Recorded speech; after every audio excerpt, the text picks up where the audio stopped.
આજે હું તમારી સાથે શેર કરીશ પંચરત્ન દાળની રેસીપી। આ દાળ એકદમ ચટાકેદાર અને એકદમ ટેસ્ટી લાગશે।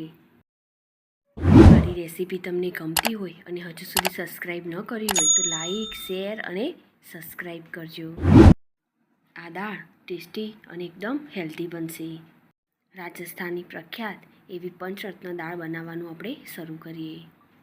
પંચરત્ન દાળ બનાવવા માટે 5 દાળ લઈશું। તેમાં આપણે મસૂરની દાળ, ચણાની દાળ, અડદની દાળ, તુવેરની દાળ અને મગની દાળ લઈશું। આ દાળને આપણે પાણીથી સારી રીતે સાફ કરી લઈશું। સાફ કરી લીધા પછી તેમાં પાણી ઉમેરીને તેને અડધો કલાક માટે રહેવા દઈશું।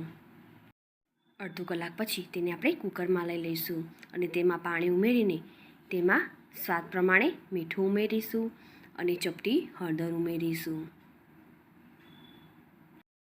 હવે કુકરનું ઢાંકણ બંધ કરીને આપણે તેની 4 વિસલ વગાડી લઈશું। 4 વિસલ વગાડી લીધા પછી દાળ સરસ એવી બફાઈ ગઈ છે। તો પંચરત્ન દાળ બનાવવા માટે આપણી દાળ રેડી છે। આ દાળને આપણે ક્રશ ન કરતો આ રીતે જ આપણે રાખીશું। હવે એક કડાઈ લઈશું અને તેમાં 3 ચમચી જેટલું તેલ ઉમેરીશું અને તેમાં રાઈ ઉમેરીશું। રાઈ સરસ કકડી જાય પછી આપણે તેમાં જીરું ઉમેરીશું અને ચપટી હિંગ ઉમેરીશું। હવે તેમાં એક તમાલપત્ર, લાલ મરચું, મીઠા લીમડાના પાન અને ચક્રી ફૂલ ઉમેરીશું અને તેને સાંતળી લઈશું।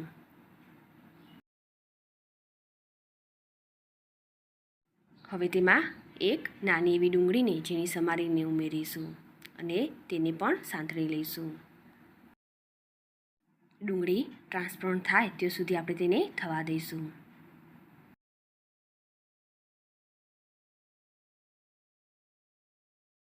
હવે તેમાં વાટેલા આદુ, લસણ, મરચાં ઉમેરીશું અને તેને પણ સાંતળી લઈશું।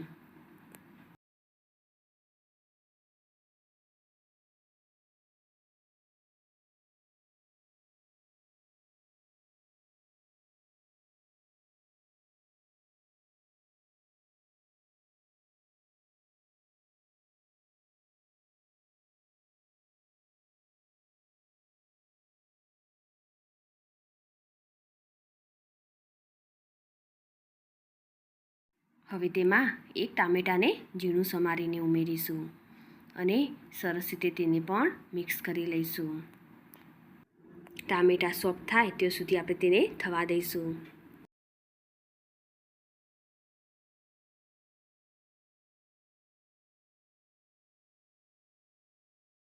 હવે તેમાં રૂટીન મસાલા ઉમેરીશું।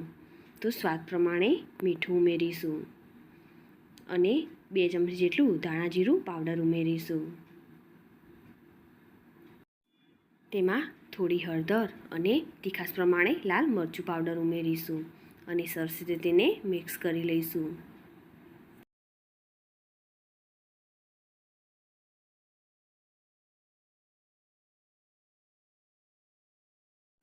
ટામેટાં પણ સરસ એવા સોફ્ટ થઈ ગયા છે અને મસાલો પણ આપણો સરસ એવો કૂક થઈ ગયો છે। હવે આપણે તેમાં બાફેલી દાળ ઉમેરીશું। મસાલા સાથે દાળને મિક્સ કરી લઈશું। આ દાળ દેખાવામાં જેટલી સરસ લાગે છે તેનાથી વધારે ટેસ્ટમાં એકદમ સરસ લાગશે। હવે આ દાળને આપણે ઉકળવા દઈશું। તેનો ટેસ્ટ વધારવા માટે 1 ચમચી જેટલી આપણે કસૂરી મેથી ઉમેરીશું। કસૂરી મેથીનું ફ્લેવર આ દાળમાં એકદમ સરસ લાગે છે। સરસ રીતે દાળને મિક્સ કરી લઈશું।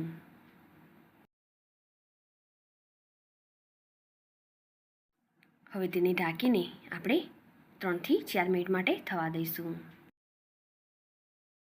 4 મિનિટ પછી દાળ સરસ એવી આપણી રેડી થઈ ગઈ છે। તો હવે આપણે ગેસની ફ્લેમ બંધ કરી દઈશું અને આ દાળને સર્વ કરીશું। આ દાળ ઉપર આપણે થોડો લીંબુનો રસ અને લીલા ધાણા ઉમેરીશું। હવે આ દાળનો ટેસ્ટ વધારવા માટે આપણે ઉપરથી વઘાર કરીશું. તો તેના માટે આપણે 2 ચમચી જેટલું તેલ લઈશું અને તેલ ગરમ થાય એટલે તેમાં લાલ મરચું પાવડર ઉમેરીશું અને સરસ રીતે મિક્સ કરીશું અને આ રીતે દાળ ઉપર ઉમેરી દઈશું. આ રીતે વઘાર ઉમેરવાથી તેનો ટેસ્ટ બમણો થઈ જશે અને દાળ એકદમ સરસ લાગશે. પંચરત્ન દાળ તૈયાર છે. તેને તમે રાઈસ જોડે કે પછી પરાઠા જોડે ખાઈ શકો છો. એકદમ સરસ લાગશે. મારી આ રેસીપી તમને ગમી હોય તો ચોક્કસથી લાઈક કરજો. સાથે જ તમારા ફેમિલી મેમ્બર્સ અને ફ્રેન્ડ્સ જોડે શેર કરજો અને મારી આ ચેનલને સબસ્ક્રાઈબ કરી બાજુ આપેલ બેલ આઇકોન પ્રેસ કરજો જેથી નવી રેસીપીના અપડેટ તમને મળતા રહે. ફરી મળીશું આવી અવનવી રેસીપીના સાથે.